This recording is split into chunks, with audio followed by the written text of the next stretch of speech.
Olá, bom dia. Hoje é a aula de física e o nosso assunto são as leis de mudança de estado físico e a quantidade de calor latente. Eu vou deixar na tela cheia aqui porque vai ser mais fácil depois para fazer os exercícios. Bom, gente, então eu coloquei um gráfico aqui para a gente analisar a curva de aquecimento.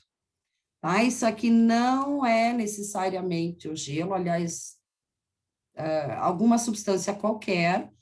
E vocês podem perceber que nesse gráfico a gente tem aqui no eixo Y a temperatura e no eixo X a quantidade de calor, né, que essa substância vai receber para aumentar a sua temperatura.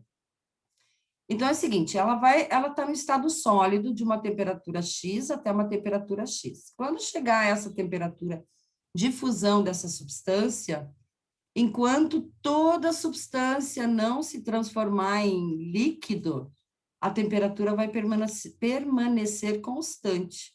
Ó, vocês podem perceber que aqui é o primeiro patamar. E isso também acontece na solidificação, tá? A mesma coisa. Então, a substância continua recebendo calor, por exemplo, né? Essa quantidade que está mostrando aqui no gráfico, e até ela solidificar completamente, né? Ou derreter completamente, ou passar, né, do sólido para o líquido. A mesma coisa acontece na vaporização, tá? Enquanto toda a massa não tiver mudado do estado líquido para o gasoso, a temperatura permanece constante. Mas tem um porém, a pressão também tem que permanecer constante. Tá? Então, a gente tem primeiro aumento da temperatura, depois a gente tem a mudança de estado físico, onde a temperatura permanece constante, depois ela sobe até iniciar a vaporização, durante a vaporização é constante, e depois ela sobe também. Ai, como é que eu tiro isso daqui em cima? Oh, God. Ops, mudei sem querer aqui. Então, um exemplo. Oh, God. Eu acho que eu vou mudar para outra parte aqui de novo. Depois, quando eu usar a caneta, daí eu mudo. Senão fica tampando a letra aqui. Então, um exemplo da aplicação dessa lei. Oh, eu pulei. Viu? Me embananei já. Então, desse fato, a gente pode enunciar a primeira lei geral das mudanças de estado. Então, a primeira lei diz o seguinte: durante a mudança de estado, tanto faz se a fusão, a solidificação, a liquefação ou a evaporação, tá? Se a substância estiver a pressão constante, a temperatura de mudança de estado permanecerá constante. Então, observando o enunciado da primeira lei, temos algo importante a ser analisado. A temperatura permanece constante se a pressão se mantiver constante. A partir desse ponto, podemos concluir que, se mudarmos a pressão sobre a substância, também mudaremos a sua temperatura de mudança de estado. Então, podemos enunciar a segunda lei geral das mudanças de estado. Então, a segunda lei diz que, se a pressão sobre a substância variar, a temperatura de mudança de estado também irá variar. Então, ela só vai ser constante, a temperatura só vai ser constante se a pressão também for. Um exemplo da aplicação dessa lei ocorre quando fervemos água em região litorânea, ao nível do mar, né? Nesse caso, a água irá ferver a temperatura de 100 graus, pois a pressão ambiente ao nível do mar é de 1 atmosfera. Mas, se fervermos a água em uma cidade como São Paulo, teremos a ebulição a uma temperatura de 98 graus Celsius, pois nessa cidade a pressão ambiente é menor que a pressão atmosférica. Então, aqui eu coloquei essa ilustração, né, para mostrar que quanto maior a altitude, menor vai ser a coluna de ar, e menor vai ser a pressão atmosférica. Aqui é o nível do mar, né, como Santos. A pressão atmosférica é maior por existir uma coluna de ar maior. Eu gosto dessa ilustração, né? Ela mostra bem essa diferença de pressão. Então, a temperatura de ebulição da água para diversas pressões diferentes é dada na tabela a seguir. Aqui está em milímetros de mercúrio. Tá? Então, 760 milímetros de mercúrio equivale a 1 atmosfera.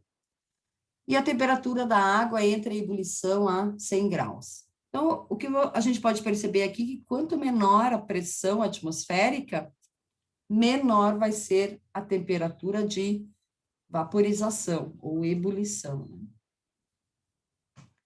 Calor latente. Calor latente é a quantidade de energia térmica, lembrando que calor é uma forma de energia em trânsito, que é absorvida ou cedida por um corpo ou sistema termodinâmico durante uma mudança de seu estado físico em temperatura constante. Quando uma substância pura atinge sua temperatura de fusão ou ebulição, durante o seu aquecimento, seu estado físico começa a mudar. Então, nesse processo, ela continua a absorver calor, no entanto, sua temperatura permanece constante. Naquele primeiro gráfico que eu mostrei, deixa eu voltar aqui. Essa quantidade de calor que o corpo está recebendo aqui durante a fusão ou cedendo durante a solidificação, né, que ela vai perder daí para o meio ambiente, que é o calor latente. Tá? Então, a gente tem o calor latente da fusão e o calor latente da vaporização. E aqui é o calor sensível, né? O calor que faz com que a temperatura aumente. Então, isso acontece, pois, ao atingir essas temperaturas, nas quais ocorrem mudanças de estado físico, todo o calor que está sendo absorvido pelo sistema termodinâmico é utilizado para vencer a energia potencial que mantém as suas moléculas agregadas, ou seja, unidas, né? A partir do instante que o sistema termodinâmico absorve toda a energia necessária para desagregar suas moléculas, a interação entre elas diminui, indicando que o estado de agregação mudou. Tem que romper algumas ligações químicas, né?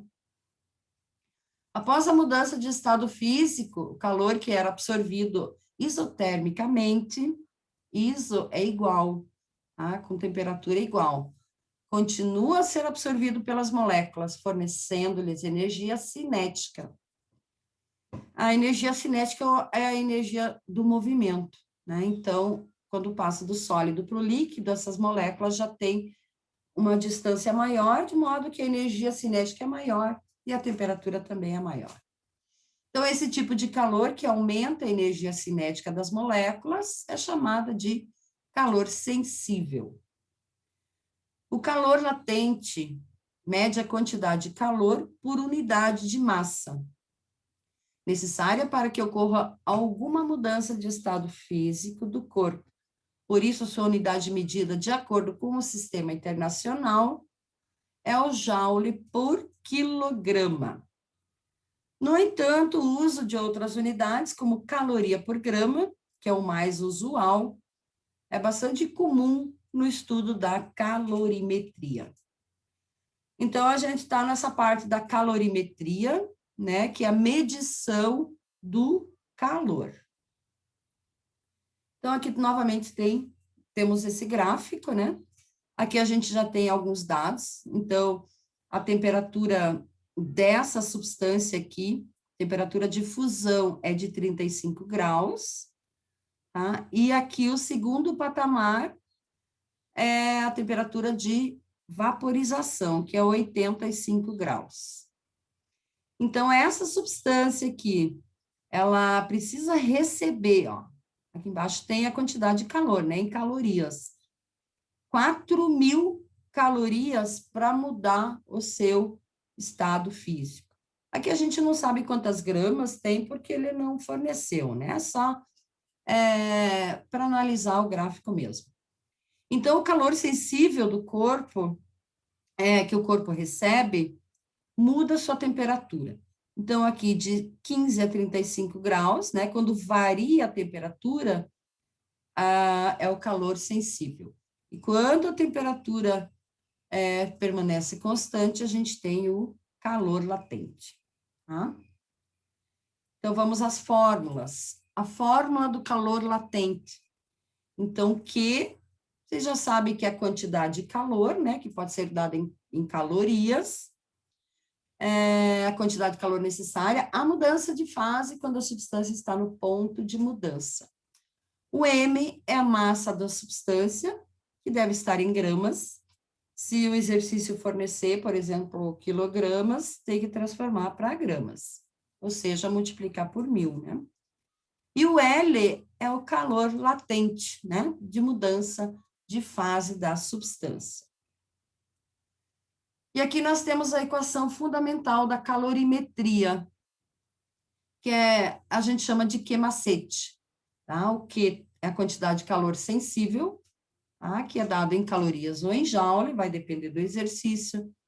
M é a massa, né, a quantidade de matéria. O C, esse aqui é um C minúsculo, tá?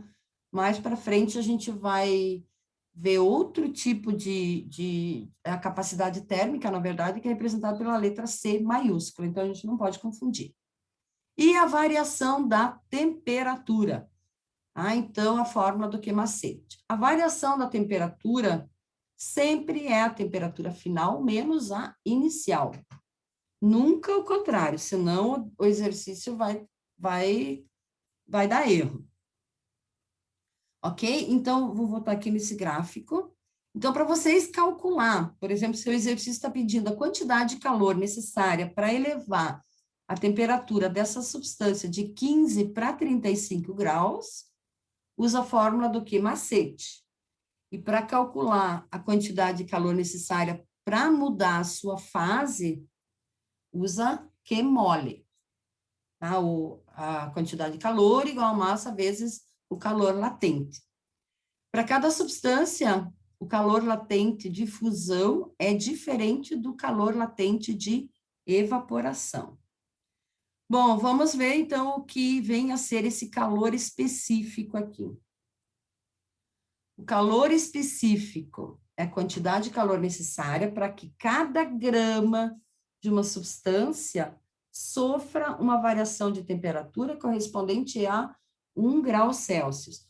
Normalmente, eles medem quando vai de 14,5 para 15,5 graus, dá 1 grau, né? Então, essa grandeza é uma característica de cada tipo de substância e indica o comportamento do material quando exposto a uma fonte de calor. Alguns exercícios pedem para calcular o calor específico, até a gente vai fazer um. E aqui tem um quadro, né, com alguns valores de calores específicos de algumas substâncias. A água, como é o solvente universal, ó, é 1. Todas as outras substâncias têm calor específico menor que 1. Tá? Então, água é a nossa referência, é 1. Ou seja, ela vai precisar de 1 caloria por grama, aqui as unidades, para variar sua temperatura em 1 grau Celsius. Para entender bem isso, eu sempre dou um exemplo que é bem básico e eu acho que todo mundo consegue entender. Imagine vocês numa praia, ali na areia, naquela areia fofa, seca, ao meio-dia, num dia de sol escaldante. Aquela areia é muito quente, né? Ela é muito quente, enquanto a água, se vocês forem até o mar, vocês vão perceber que tem uma grande diferença de temperatura.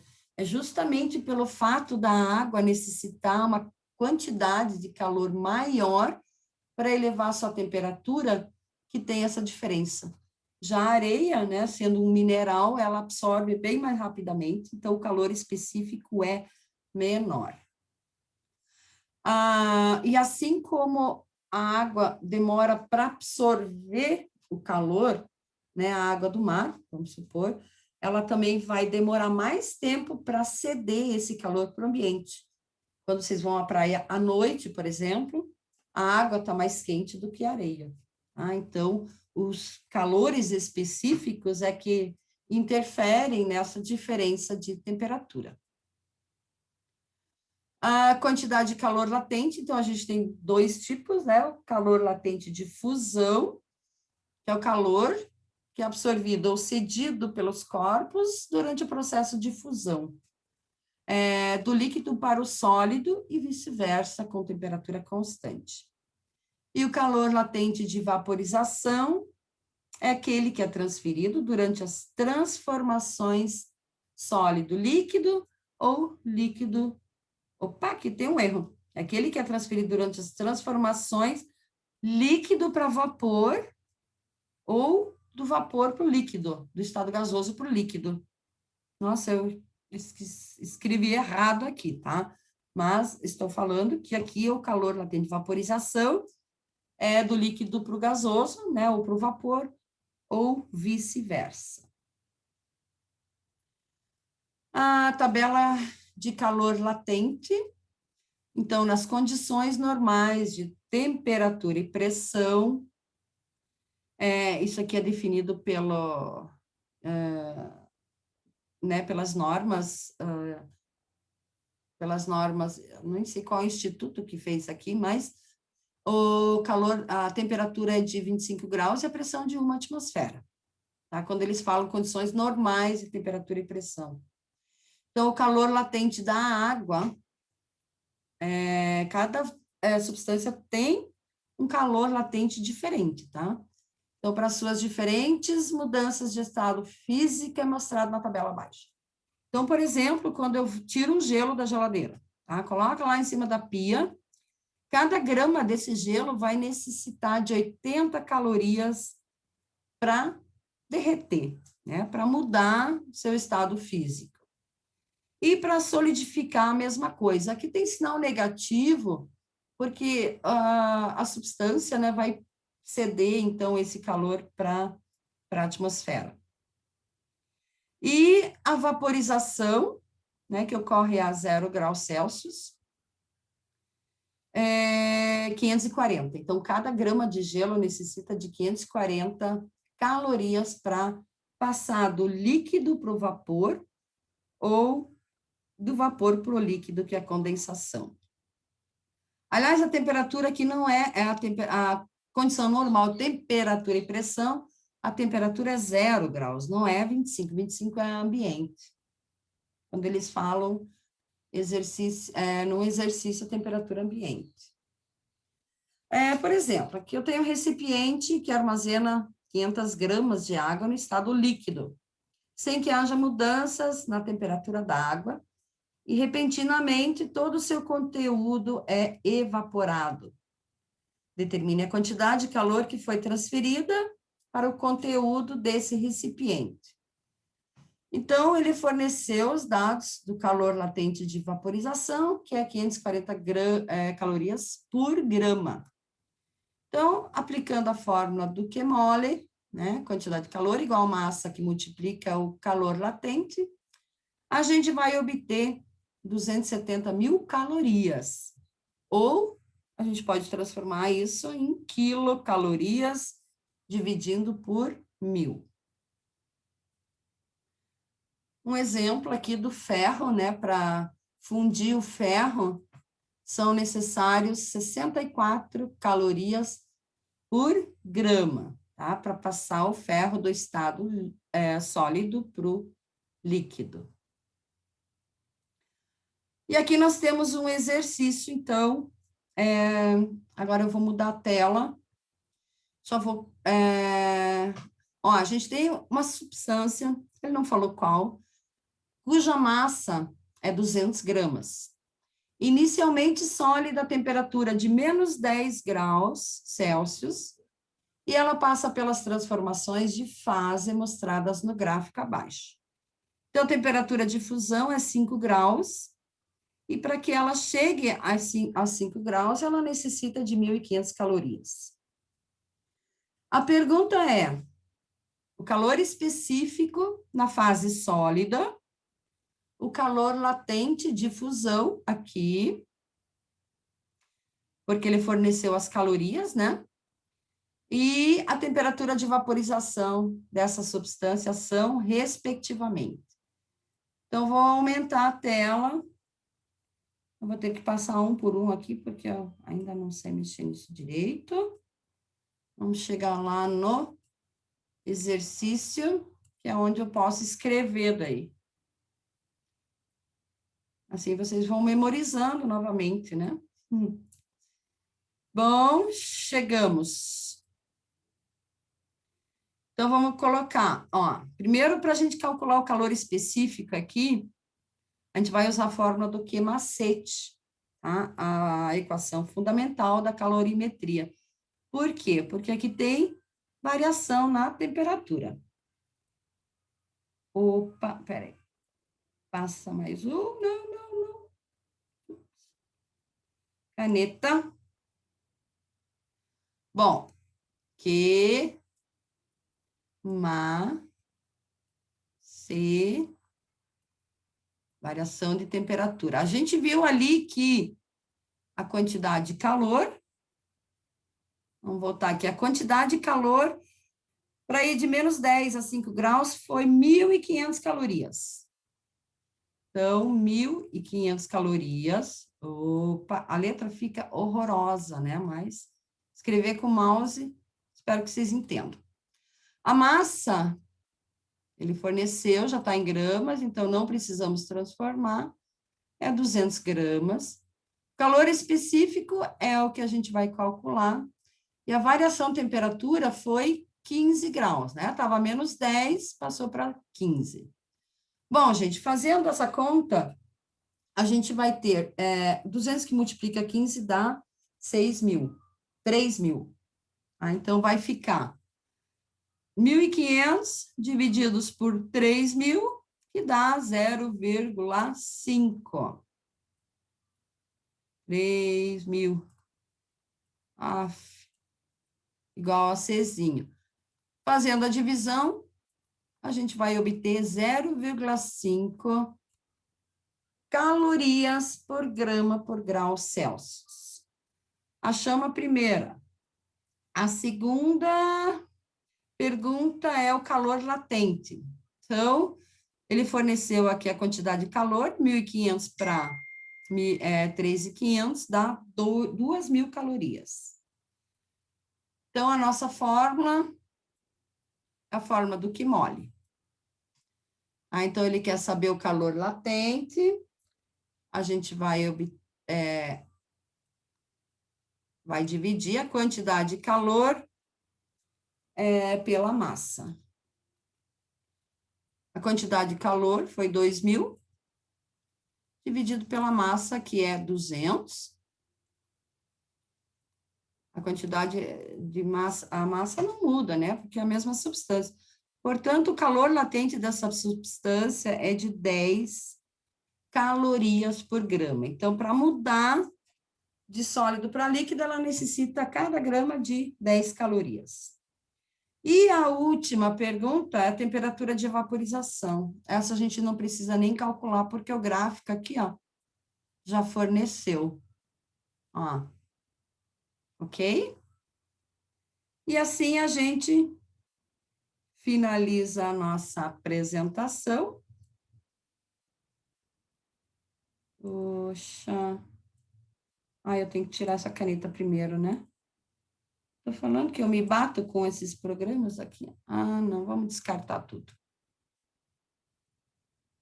Beleza. Então, encerrando o compartilhamento e encerrando a gravação.